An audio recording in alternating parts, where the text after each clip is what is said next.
For today's video, mga hamig pasayan.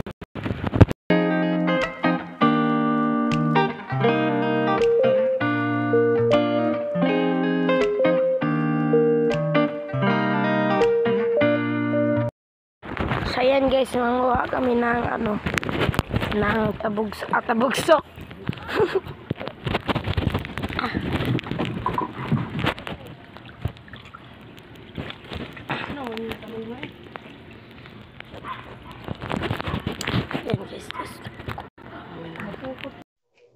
Yan guys, kumukuha kami ng hipon. Tapos sabi kasi lang dito namin na kukuha daw kami ng hipon dahil kami ay mamimingwik. At marami daw ditong hipon. Tapos yan, tinawag ako ng aking pinsan na kumuha daw ako ng tabo dahil nakakuha siya ng hipon para kami ay makapamingwit na.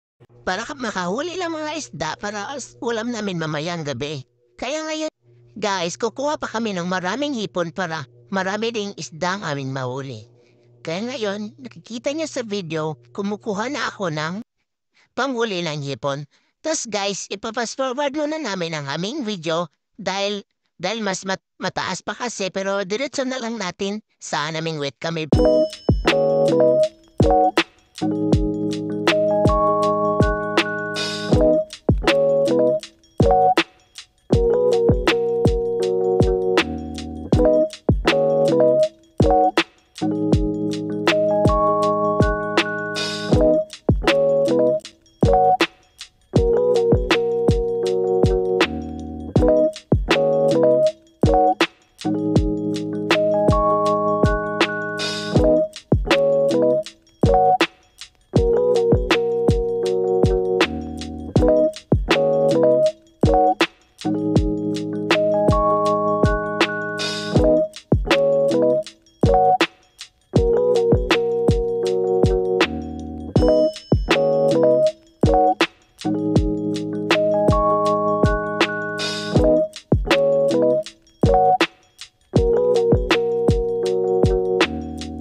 At dito guys, nakahuli na kami ng 3 isda. Bye guys!